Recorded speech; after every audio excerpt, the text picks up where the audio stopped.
Good late evening from Southeast Asia. This will be episode or volume number 246 of the AlienAnalProbe.com podcast, things designed to scare all the cats and the kids and the women and some snowflakes. I hope. Oh God, I hope. Oh God. Okay. All tapes are copyright 2023 by stockphotosworldwide.com. You can go there. You can go to so many different web pages to find these. New one just picked it up called Beyond Ludicrous Speed.com. Remember the old Spaceballs movie? That's how fast they were going. They were going beyond. I love that line so much. Beyond a ludicrous speed. Yeah. That's how fast I used to go on my Hayabusa. And it's a good thing I left the U.S. because I'd either be dead or in prison. I could do 206, 209 with the tailwind. And I just loved it. I wanted more and more and more. 250. I was pushing for 250. I wanted 300, 400. When the bug bites someone like that, when the speed and the adrenaline bug bites you, you're just going to go. You're going to go until you die. That's all. That's all there is to it. So I'm lucky in that respect. Okay, so this one is going to be longish because we are doing a new and hopefully cool thing. We shall see how this works out. First of all, let's set the groundwork here. We have a giant collection of alien reports, supposedly. Well, no, the reports are real, but they're, whether or not they're true is supposed. People say all kinds of stuff happened to them. The aliens raped them. The aliens anally probed them, sometimes for 6 hours straight, And the aliens get tired of them. And they go down low over the desert someplace and open the hatch and get out. Just get out. You weren't even all that good. Get the hell out of our ship. Go, go, go faster. You can walk faster. You see the light down there at the end of that hall? That's the outside. That's your freedom. Trot. No, you can jog. You can go on. And the little 3-foot bastards are behind you, kicking them in the calves, So there's lots of reports like that. And there's lots of bullshit. And we look for the bullshit. And when we find the bullshit, which is pretty often, we delete it. We rank on it and we curse it. We get mad and give it the middle finger, the middle claw, whatever. And send it into the corn where it belongs. And if we find cases that may possibly have a little bit of credibility, we try to rate how much credibility. And we do that with a bucket of sand. We pick up a little pinch of sand and we drop it in the bucket. A little pinch or a big pinch or, maybe a cup. But that's pretty rare. So it's a big old bucket. There's a picture of it at AlienAnalProbe.com right there on the front page. You got a cat sitting in it. That's... I don't want to talk about that little son of a bitch right now. That's Frankenberry, my nemesis. Yeah, you'll see him. You'll see him in the video. Yeah, he's probably coming right now. He's in. Yeah, I'm sure he's coming. He's fucking hell. Okay, I'm not even going to go into Frankenberry. Call him Frank or Franklin or Frankenberry, whatever. He's got a name tag on there. I don't know why. So I suppose so. When the aliens are probing the living daylights out of him, they can scream out his name, I don't know if Frankenberry's ever been probed. I'll tell you, though. Something happened. It was the strangest thing I ever saw. It was a strange thing. When he was in his early teens, he had a bit of a problem, little medical, malfunction, might we say, and took him to the vet. And the vet said, "Well, this is perfectly curable. It's no problem. Don't worry about it. He's going to be fine. But, about three times a day for the next, I can't remember how long. It was quite a while. Like for the first month, it was 3 times a day, and then it went to 2 times a day for a month, and then it went to 1 times a day for a month or something like that. It was a long, interminable time. Anyway, you got to take this little special applicator. And you got to put some medicine on it. You got to shove it up his ass. I'm sorry. I really didn't want to do it. I was kind of gagging up over the thought. I didn't want to do it. I didn't want to do it. But you got to, if you love a cat, you got to take care of them. You got to do what it's, not going to take them to the vet 3 times a day, pay their stupid rates. So, first day, first morning, I said, okay, Franklin, here we go. Rock and roll, Franklin. And I got the little applicator thing, and I held him down somewhat, because I thought, well, it might be uncomfortable for him, and I didn't want him jerking around. And I got the medicine put on this applicator thing, and I said, Franklin, you ready? Yeah, okay. What the hell are you going to do? What are you doing back there? And I said, here we go. And he said, okay. And I very gently shoved that thing in. It didn't have to go in very far, like an inch, something like that. Yeah, about an inch, I think, as I remember. This was decades ago. And I thought, well, this is going to be uncomfortable, might hear a little meow or something, probably going to have a distressed look on his face. I put that thing in there, and he didn't go crazy or anything. He turned and he looked at me. I've never seen cats are not, they don't have a lot of expression. This was a look of, I knew exactly the message that was being communicated to me, right into my eyes. And he said, quote, well, you fucking cat fucker piece of fucking shit, you pedophile motherfucking pervert. What the hell? Is this what I can expect in my life? Living with you, you motherfucking cat molesting piece of shit. That's exactly what he said verbatim. If it wasn't telepathic, I could have recorded it.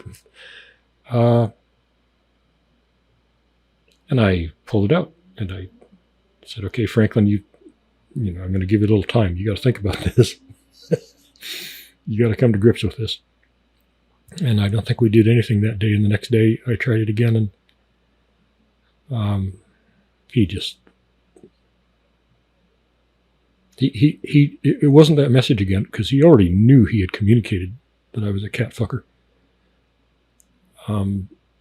So he was determined to try to tolerate it, but he didn't do well. It never, ever went well. And he didn't get all the medicine, ultimately that he was supposed to get, but he healed up just fine and he was okay. But holy Jesus. Okay, so we got all these reports. We started out with 9,400. We're down to 8,000 now. And our bucket, if it's ever full of sand to overflowing, then we say we believe in aliens. And as of 2:45, the last one, we were at 90% full. So that's where we're at. That's where we're starting. Okay, this, as I said a minute ago, this could be a longish one. This could go 90 minutes because we're trying a brand new thing, and I have no idea how it's going to work out. I've set it up, but I have not done a run through because these are not commercial, so I can get away with all kinds of stupid shit. I can look, as unprofessional as I want. That's the beauty of being retired. You can be just a complete and total slouch. And I aspire to be one. Okay, so here's what we're doing. Here's the deal. I'll give the background on this. Okay, I mentioned it a tape or two ago, a couple of tapes ago. Here's the problem. Okay, what happens is I spin the dial and I pick a case at random. and I read it to you. That's my job. It's my purpose in life. Problem is, I know from past experience, if I just read it through smoothly, from start to finish, what happens is by the time you get to the end of it, the facts, the bare details and the facts are kind of muddled together. And what you're doing is you end up with an overall sense of whether or not it could possibly someday be true in an alternate universe. You just get an overall sense of that. Maybe, that sounded okay.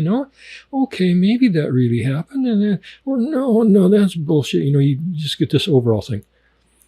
Your bullshit meter is really damped down. Okay. And so what I learned is you can't do that, because you you do that and you have a nice warm and fuzzy feeling about a case. And then you go back a week later and you read it again, but you read it slowly and you go sentence by sentence and you think, what in the hell?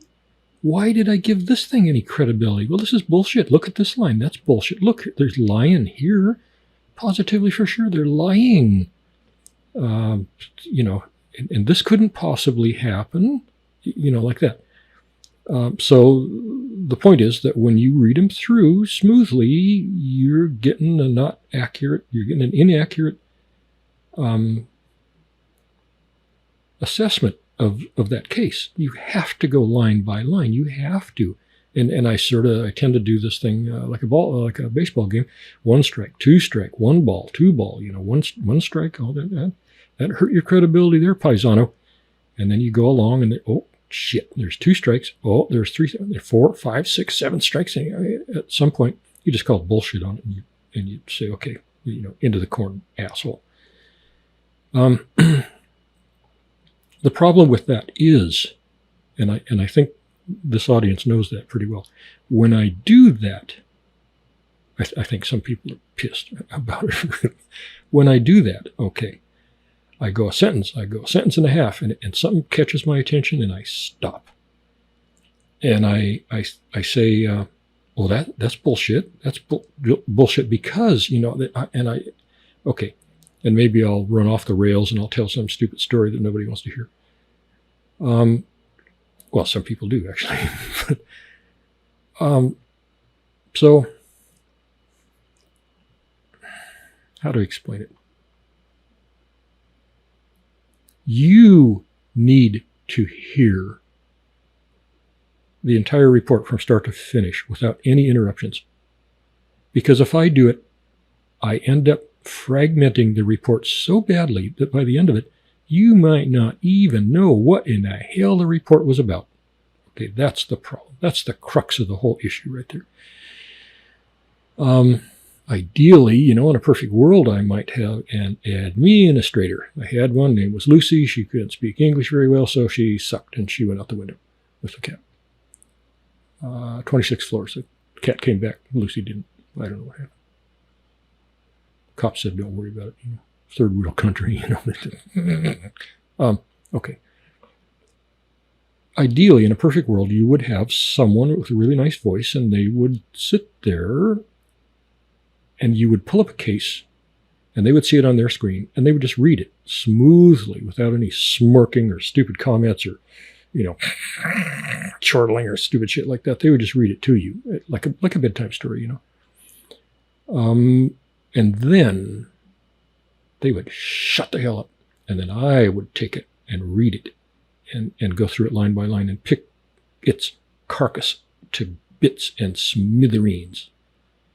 And maybe it would survive that, and maybe it wouldn't.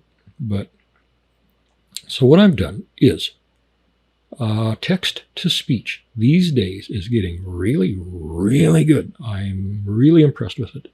Every once in a while, you'll get a few phrases or even a paragraph where you can't really tell if it's AI or if it's a real person. If you listen to it enough, you'll probably get the idea that it's AI. But the good ones, the ones you pay for, are stinking good these days. And you got a variety of voices you can choose from. Okay.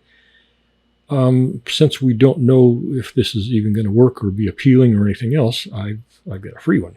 Well, it's not free. I pay for it, but it's a shit one. It's an Adobe one. It's a text to speech converter, and it's okay. It's not completely hideous. It's only 85% hideous. It's just it's an old school, one of the original old voices, and there are no inflections, and there's it's shit. Okay, it's shit. I'm sorry. But that's what I've got here, and that's what's plugged into my system, and so that's what we're going to use for this, at least for this first test one. Okay, so here's the deal. Here's how this is going to work. I am going to have the AI read a particular case, and I guess it's a female voice. I don't know what the hell. Who knows anymore? They, them, it. Whatever. It's a voice. It's a voice. Okay. And she will read it. She's a computer. She's a computer voice, for Christ's sake. She's going to read it, and I think you can get a pretty good sense of the overall feel of the case just from listening to her. While she's reading it, I'm just going to sit here and twiddle my thumbs, and shoot darts at Frankenberry. He's he's probably there by now. Oh fuck. He's a real camera. He wants to be famous. So, but I'll shoot my slingshot at him and some darts and stuff like that, and try to pop his little spacesuit. Whatever. That's really funny. And then when the AI is done, I'll just step in and do it myself. Pick it apart. Kill it, probably with a small cleaver. Okay, so that's what we're going to do. I have, like I said, I have not done a run through on this. So let's just see what in the hell. Probably going to be lots of, starts and stops. I try to make these just one take, all the way through, start to finish, one take. But this time it's not going to work. I'm going to have to start and stop and do some stuff. And then we'll see if I can put it all together and post and see if it works for you, the people. Okay, so are we ready for this crap? Are we? I think we are.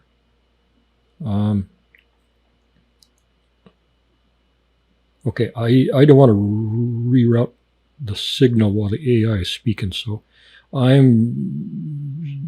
she's reading the story, I'm just going to take my headphone off. See how that works. I'll have to hook up a little switch later, if it even works. Maybe it's not even going to work. Okay, so here we go. I'm going to play the AI, and when it's done, I'll come back. Okay? All right? You think that's going to work? Let's find out. Location: Kokorka, Narin Issyk Kull Region, Kyrgyzia, USSR. Date: March 16, 1990. Time: 1925. Kadirbek Abdiramanov, a local resident, was working as the head of a road construction crew and was returning late to his home after a delay at his job. As he grabbed the door handle, he suddenly felt a state of levitation, as he had suddenly lost weight. Amazed, he found himself flying through the air. Moments later he found himself in a mountainous ravine called Yukok, approximately 10 to 12 kilometers from Kokorka. In a moment, while he was still in a state of weightlessness, he heard the following phrase: "We are not flying to lake. We return." In total puzzlement, Kadirbek looked at his watch. The time was 1925. It was getting dark, and without wasting time thinking about what had happened, Kadirbek began to walk towards his hamlet. Again, as he walked, he began to feel a strange light feeling in his body. Passing by a fence, he approached a local television tower and noticed a globe-shaped object hovering near him. The upper section of the UFO was dark, while the lower section emitted a matte light. In appearance, the object was about 1-2 m in diameter. Kadirbek was seized with strong fear. He kneeled down and began praying verses from the Holy Quran, but he couldn't complete the prayers out of fear. Finally he approached the home of his nephew and yelled for help. His nephew, his wife, and kids ran outside and saw the UFO departing. Kaderbeck felt so weak that his nephew had to drive him home. It seemed strange that the witness clothing were completely clean, not even dusty. Remarkably, on that same day numerous other UFOs were observed in different parts of the USSR, including the Crimea, Ukraine. Okie dokie then. Okay, so what are we doing now? Let's see, hold on. Okay, well, okay. So the AI read that little report, and I did not listen to it. I couldn't hear it. Oh, God, this is really Rube Goldberg. Geez. So at some point, I suppose I will end up having to become professional and competent at this. God, I dread that day. Anyway, we're doing what we're doing. Okay, take it or leave it. Okay, now I can wait. Okay, well, after a fashion, it's working. Okay, so I don't know what this report is. I have gone through this database 3 times. This is the 4th time, but it was decades ago, and I don't remember any of them really, except the ones that I truly loved. And that was very few of them. So anyway, these are cold reads for me, essentially. For all intents and purposes, they're cold reads. Every once in a while when I go through them now, I'll go, oh yeah, oh man, I remember that one. But probably around 98.5% of the time, I do not remember them. It's just been too long, and there have been too many lifetimes in between. So I'm going to go through this report, the one that the AI just went through, and I'm going to do it my way. Okay, so now you've listened to it, and you have hopefully some kind of a sense of, you kind of like it, you don't like it, you think it's shit, you think it's this or that or whatever. You have an overall sense of it. And that's yeah, okay, so there, you got your opinion now. Now we're going to go through it line by line and pick it apart and see at the end of it, we're going to see how closely my opinion of it matches yours. Okay, so this is location now the AI, I'm sure pronounced this properly. I cannot. Kochkorka, I don't know. It's in, what the hell place is that? Oh, USSR. It's the old USSR. Okay, whatever. I don't care really. If it becomes an important case for some reason, then we'll go back and figure out exactly where it is. But for our purposes right now, we don't really care. Russia is enough. Okay, or USSR. It was a Kurz. Oh hell, that's a really hard one. I don't know where it is. Listen to the AI if you want to know where it was. March 16th, 1990. Time is 1925. So it'd be 7:25 at night. What the hell kind of name is this? Kaderbeck. Yeah, maybe. And the last name I'm not even going to get near. Kaderbeck, a local resident, was working as the head of a road construction crew and was returning late to his home after a delay at his job. As he grabbed the door handle, he suddenly felt a state of levitation, as if he had suddenly lost weight. They'd be losing a lot of weight there. As if he suddenly lost weight. Amazed, he found himself flying through the air. Yeah, that'd be amazing. I'd be thinking, oops, stray bullet, I'm dead. Okay, well, so far so good. Okay.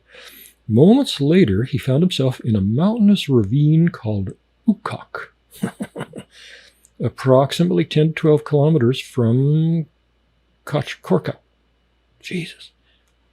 Okay, well, pretty outlandish, but we're open-minded here. We're gonna run with this. In a moment, while he was still in a state of weightlessness, he heard the following phrase. This is a very odd report. Quote, "We are not flying to lake." Yeah, that's how people from, I just came from there, not this region, but that general region, and that's how they talk. Okay, quote, "We are not flying to lake. We return." Shit. Okay. See, the AI couldn't do that, could she? In total puzzlement, Cater Beck looked at his watch. The time was 1925. Okay, that's when he started. Okay. Or, no, that's, okay, whatever. 1925, who cares? It was getting dark, and without wasting time thinking about what had happened, Cater Beck began to walk towards his hamlet. Okay, so whatever it was that had him, it let him down, I guess. Flew him to the mountain. Wait, did he fly him to the mountains? Yeah, because he went weightless. And it flew him to the mountains, and then I guess it put him down. And he's standing there thinking, what the F? Okay, so he just says, well, this is a bunch of shit. I don't know what happened. I must have had a little stroke. I need to walk home. Okay, so he's doing that. 10 to 12 kilometers. That's a little ways. I walk 6 to 10 miles, so that's about, yeah, more or less the same. Again, as he walked, he began to feel a strange light feeling in his body. Holy shit, he's having a hard time. I think he died and he was reborn as a helium balloon. Passing by a fence, he approached a local television tower and noticed a globe-shaped object hovering near him. The upper section of the UFO was dark, while the lower section emitted a matte light. In appearance, the object was about 12 meters in diameter. Okay, that's a really, really common size. I don't know why. I almost hazard the guess. This is a really uninformed, absurd guess. But I wonder if that diameter somehow resonates well with whatever their propulsion systems tend to be. They're not all, it's 12 meters. It's around a little more than 30, 33 feet, 35 feet, something like that. It's a really, really common size. There's every other size, but this is probably the most common size as reported. And I suspect that a lot of them where they say, yeah, man, it was about 8 meters, probably was 12 meters, 10 or 12. Okay, Cater Beck was seized with strong fear. Well, yeah, I might do. He kneeled down and began praying verses from the Holy Koran. Oh, that'll make everything okay. Oh, yeah, the aliens are terrified of that shit. Oh, my God. But he couldn't complete the prayers out of fear. Okay. Well, actually, this sounds kind of interesting. A lot of times when people are making something up, they'll make themselves out to look cool and handsome or fearless or something. They're going to get some perk out of what they're doing. He's saying he's scared to death and peeing his pants, maybe, presumably. And people don't like to admit that. Finally, he approached the home of his nephew and yelled for help. Okay, plausible. Everything is, plausible except the flying saucer. His nephew, his wife and kids, his nephew, his wife and kids. I think he probably, his nephew, his wife, and okay, I get it. Ran outside and saw the UFO departing. Cater Beck felt so weak that his nephew had to drive him home. It seems strange that the witness's clothing were completely clean, not even dusty. Well, not all that strange. What the hell? Is he walking through the desert or something? Okay, whatever. Remarkably, on that same day, numerous other UFOs were observed in different parts of the USSR, including the Crimea and Ukraine.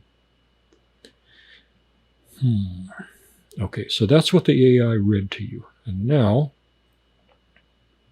the AI can't score it. That's what we're here for.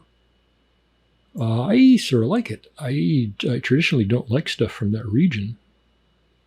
This one has the feel of authenticity to it, to me. potentially. Okay, this whole notion where he's grabs onto his door handle and then feels like he's being levitated. That's been reported quite a few times. There was one case that I really, really liked. I think we covered it and it's gone, deleted. Where the guy was walking his horse. And I think maybe a dog also, I'm not sure. But the ass end of the horse, which was nearest to a flying saucer thing that was hovering pretty close to a swamp, I think, something like that. Anyway, the ass end of the horse kept raising up off the ground, and the horse is like, what the F, what the F, what the F, what is going on here? Come on. And the guy, the owner, he's all spooked and freaked out, and he's running around trying to hold the horse down, and the horse is saying, well, this is a bunch of shit, and it was kind of a chaotic thing. It seems like something happened to the dog. I can't remember. The dog was lagging behind the horse, I think, and he got sucked up or something. I don't know what happened. But anyway, this whole notion that things can levitate in the vicinity of certain, not all, and actually not that many, certain types of alien craft, things can levitate. And maybe that's what happened to poor old Caterbeck, whatever the hell. I've seen a number of pictures. I don't go looking for pictures because it's way too easy to fake them. I've done it. Everybody's done it. I made a living in Photoshop for many years, and I can fake stuff really well. Probably not well enough to fool the really, really good experts, but enough to fool you, and my wife, and everybody I know like that.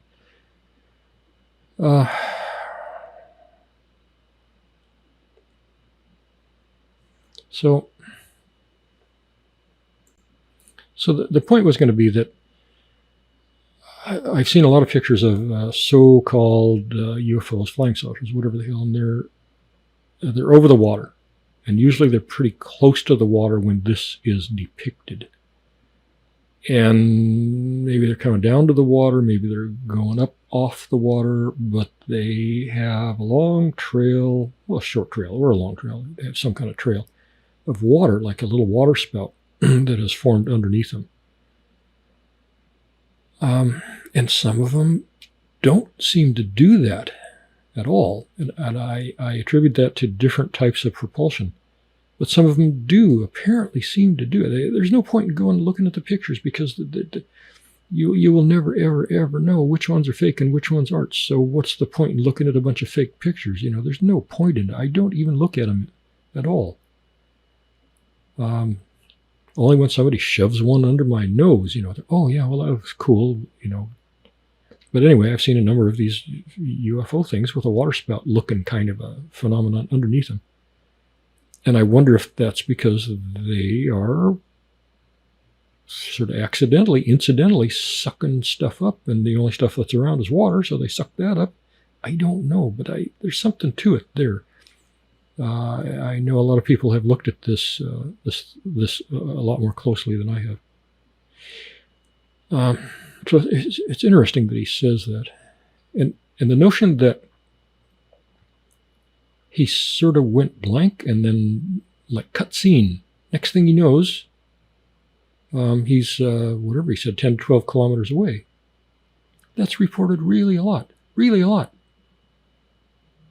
I wish he would have looked at his watch before that happened. He looked at it after, once he's out there. He says it's 1925 when he's out there, 7:25 when he's out there. I wish he would have looked before. I've mentioned a few times in these tapes about missing miles that I had with a truck driver in Nevada. We had about somewhere around 300 miles, give or take. I don't remember. I have to go back and look at the map and see how many miles. But we covered about that many miles in what appeared to have been like 20 minutes. And we just stared at each other for a long time. Time. Yeah, I'm not going to go into it. It's in the older tapes. It's floating around there somewhere. But so the point is, I'm wondering from the moment that he felt the levitation to the time he found himself 10 or 12 kilometers away, that would have been a couple hours to walk that. So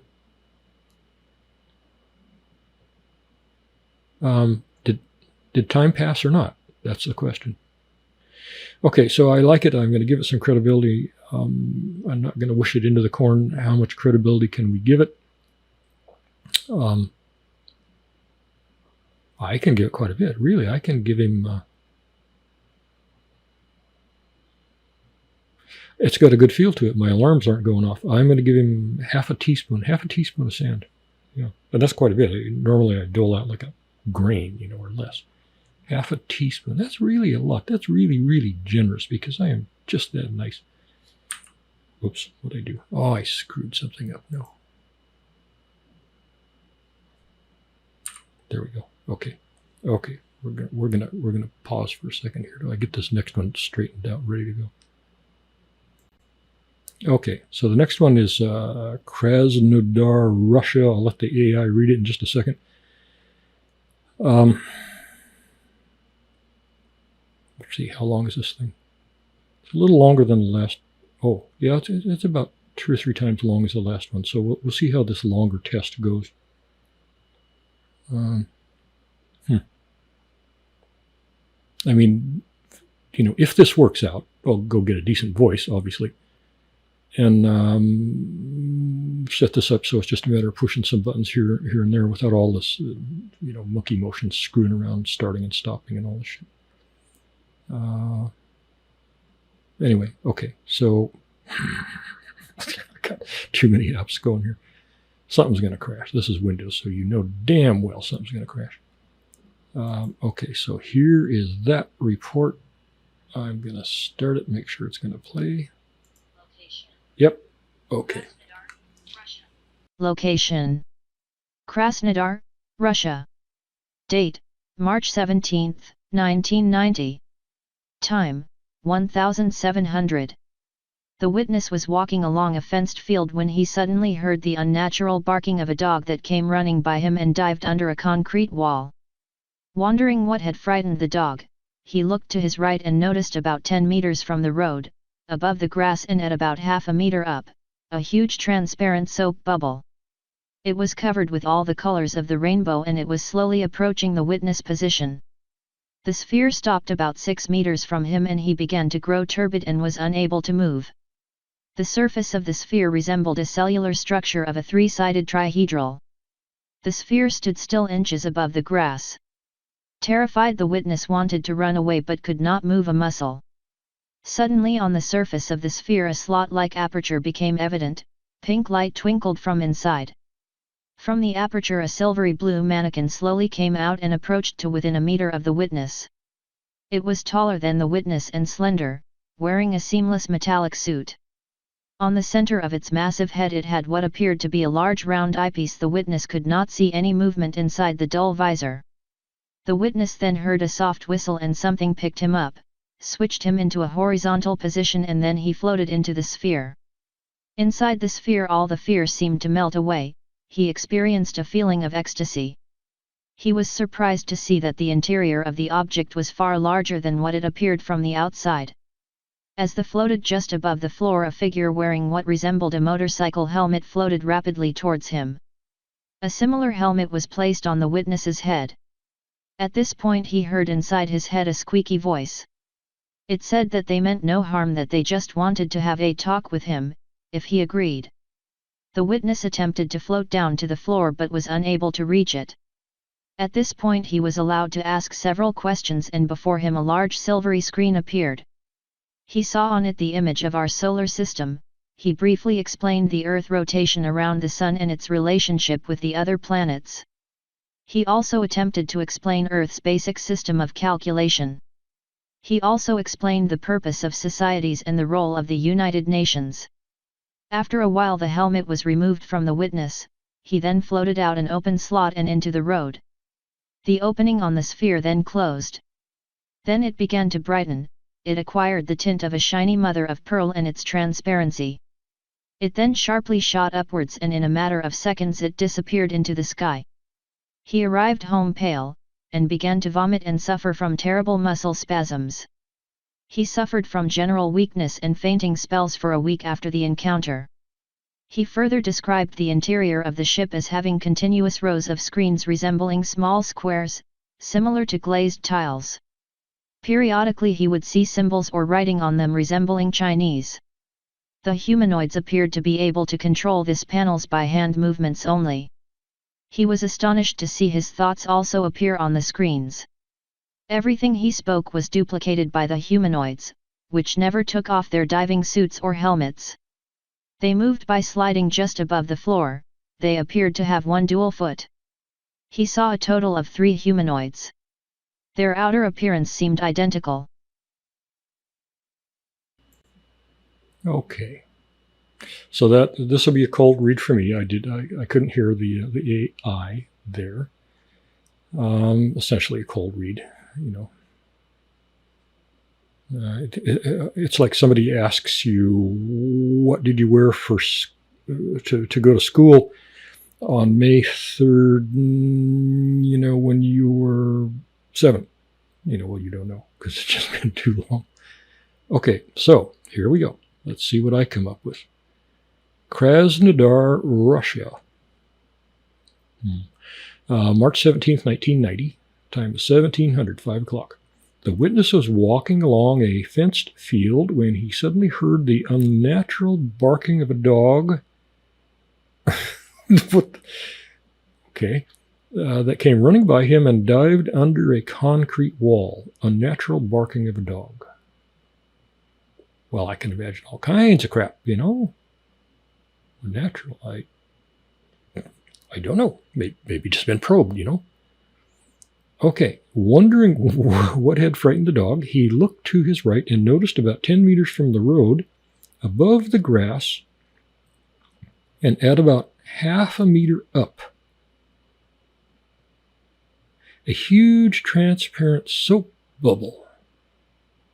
It was covered with all the colors of the rainbow, and it was slowly approaching the witness position. This is odd because, see what year this is, 1990. This almost exact thing has been reported before, a soap bubble looking kind of a thing. How big is it? 10 meters from the road. Huge. It just says huge. I wonder if there's anything in it. Soap bubble. Okay. It was covered with all the colors of the rainbow, and it was slowly approaching the witness position. The sphere stopped about 6 meters from him. Dang it. And he began to grow turbid and was unable to move. Well, that could be from just terror, you know. I could move the muscles of my bladder because I would be peeing my pants. The surface of the sphere resembled a cellular structure of a 3-sided trihedral. Oh, okay. Yeah, okay.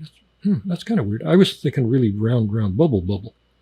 Okay, the sphere stood still inches above the grass. What kind of natural thing could make a sphere like that? I don't know. Terrified, the witness wanted to run away, but could not move a muscle. Suddenly, on the surface of the sphere, a slot-like aperture became evident. Pink light twinkled from inside. Holy crap. Oh, crap. From the aperture, a silvery blue mannequin. Oh, this is going down Alice's rabbit hole, isn't it? From the aperture, a silvery blue mannequin slowly came out and approached to within a meter of the witness. Okay, why does he say mannequin? Why doesn't he say robot? Why doesn't he say, I mean, robots at least move. Mannequin. He says mannequin. Holy crap. Mars attacks. Huh. It was taller than the witness and slender. Oh, was it hot? Male or female? Was it hot? Because you don't know. You don't know. You have to be prepared at all times. Guys know this. Any given instant in time, could present itself. Women wonder what guys think about. Well, that's it. There you go, ladies. That's it. That's it. That's all there is. At the core of our core. That's all there is. Okay. It was taller than the witness and slender, wearing a seamless metallic suit. Oh, I want to know more about that. We've talked about this tight-fitting silvery suit a billion times. They don't say what color. They don't say tight or not. On the center of its massive head. Oh, it has a massive head. On the center of its massive head, it had what appeared to be a large round eyepiece.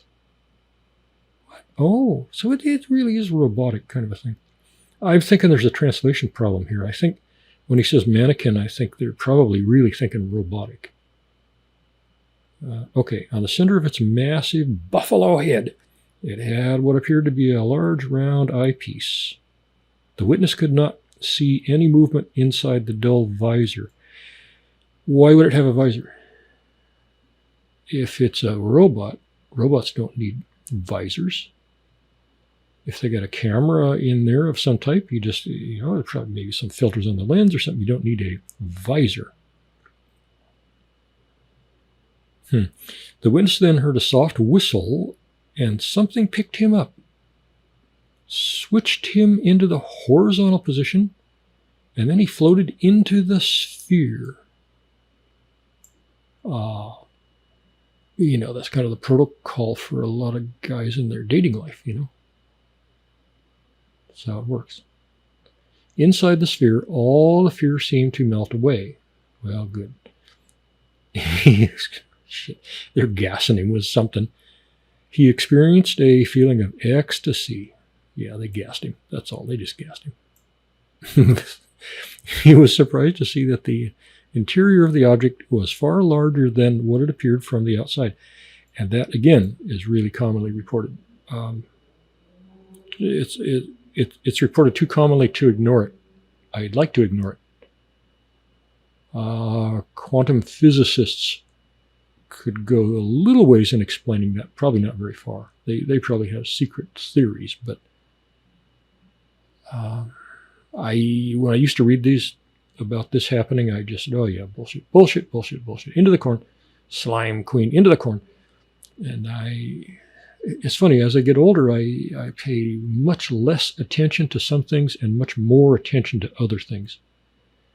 So hopefully that means I'm getting smarter as opposed to getting stupider. As he floated just above the door, a figure wearing what resembled a motorcycle helmet floated rapidly towards him. Okay, not the mannequin, I guess. A similar helmet was placed on the witness's head. At this point, he heard inside his head a squeaky voice. Not in the helmet, inside his head. Squeaky voice. It said that they meant no harm, and they just wanted to have a talk with him if he agreed, and then if that went well, there'd be a little probing afterwards, and some wine, some chocolate. Free bottle of perfume. Good. No, I didn't say probably. But probably. I think it probably. You got to read between the lines. The witness attempted to float down to the floor, but was unable to reach it. What was he doing at the beginning of this thing? Because I don't like it when they say they were sleeping. No, he was walking. He's out walking. So, unless he tripped and fell down, hit his head, he's still awake, we presume. At this point, he was allowed to ask several questions, and before him, a large silvery screen appeared. Well, that's pretty interesting because that's been reported quite a few times. Something like it. Okay, well, He saw on it the image of our solar system. He briefly explained the Earth's rotation around the sun and its relationship with the other planets. Who explained that? The guy, I guess, the alien. Or who's explaining this? I mean, he's not so idiotic as to try to explain this to the aliens, I hope. Jeez. You'd feel stupid about that later, wouldn't you? Who's talking here? The witness attempted, at this point he was allowed to, he saw on it the Earth. He briefly, I don't know who's talking here. The witness, the probee or the prober, I don't know who. He also attempted to explain the Earth's basic system of calculation. He also explained the purpose of societies and the role of the United Nations. Yeah, it's to get drunk and act stupid. That's the role of the United Nations. And collect a lot of money for doing it. Okay, so this is the witness who's telling the alien all this stuff. He's supposed to be asking questions, dumbass, and not trying to educate the aliens who know. Geez. After a while, oh, wait a minute, where's he from? Oh, yeah, say no more, Russia. I lived with them for a decade. No Russian is allowed in my complex. I won't, my business won't sell to Russians. I won't buy from Russians. 10 years taught me slowly. I had no opinion of them whatsoever. I figured they were probably just misunderstood, No, they're well understood. Okay. And now I understand them better than most. After a while, the helmet was removed from the witness, probably to shut him the hell up. He then floated out an open slot and into the road. Yeah, they're kicking him out. You arrogant, stupid, self-centered piece of shit, get the hell out of here. You could ask us about life and death and is there a God? How big is the universe? You could ask us shit like that. No, you're telling us about the purpose of society, you fucking moron. Okay. The opening on the sphere then closed. Yeah, to make sure he couldn't fucking get back in. God, what an arrogant piece of shit. Then it began to brighten. It acquired the tint of a shiny mother of pearl and its transparency. It then sharply shot upwards, and in a matter of seconds it disappeared into the sky. He arrived home pale, with a sore butt, and began to vomit and suffer from terrible muscle spasms. No, he didn't have a sore butt. Well, he might have, but we didn't say that. He suffered from general weakness and fainting spells for a week after the encounter. Well, I mean, that's classic radiation. He further described the interior of the ship as having continuous rows of screens resembling small squares similar to glazed tiles. Periodically, he would see symbols or writing on them resembling Chinese. The humanoids appeared to be able to control this panels by hand movements only. Like what? Like a screen you could wave your hand in front of and manipulate it? That's coming really, really soon. Really, really soon. But right about that time, screens are going to go away. They're going to be replaced by augmented reality glasses. So, whatever. He was astonished to see his thoughts also appear on the screens. Well, I would too. I wouldn't want him to see some of my thoughts. Oh, crap. I'd want to see Frankenberry's thoughts, though. I think he thinks about murder quite a lot. He's got that fucking gun, I know where he got that thing. You see it. I think he's gone now, right? Yeah, he's gone. But, no, he's somewhere. He's hanging around back there. If you get a close-up of him, he's got that goddamn gun. It scares me. That's why I lock the door, when I go to bed. I lock the door. He can't come in there. But he could shoot through the goddamn wall, Little jackass. He could, easy. Fuck. Okay, everything he spoke was duplicated by the humanoids, which never took off their diving suits. Oh, okay, now we get a clue. Their suits are tight-fitting diving suits, which never took off their diving suits or helmets. They moved by sliding just above the door. They appeared to have one dual foot. What the hell? That's something like, things like that have been reported quite a few times. Quite a few times. Variations of that, but he saw a total of 3 humanoids. Their outer appearance seemed identical. Well, yeah, when you get the right genes, you don't screw it up. You just keep doing that again and again and again. Well, listen, coming out of Russia, I was prepped for the worst on this thing. I thought this was going to be just total shit. It's not. Very interesting. I kind of like it. It's pretty unusual. There's 2 in a row that I like. Credibility for this thing? I don't know. I can go. I go 3. How much? How much? Ring my hands. Ring my hands. Yeah, I can go 3 grams, not grains, grams of sand. 3 grams of silica sand from the beach into the bucket there. And Frankenberry, you go shit in there, I'll throw you at the fucking window again. I will. Hey, get a gun, asshole. Try it. Shoot your fucking eye out. Oh, God damn it. Yeah, okay, 3 grams. Okay, yeah, I like it. Okay. All right, now we got to go through this clumsy rigmarole to start this next one. Shit, hold on. No, actually, we're not going to do it. We're already at an hour. And I want to see how this all comes together and gels in post. And then I've got a really long one. We can, if this is working at all, we'll do a really long one next time. But I'm anxious to go see if this is if the pieces are going to fit together at all. Okay, so let's see if this can work. Maybe this can work. I do not know. Something like this has to be done, though, whether it's this process or some other process.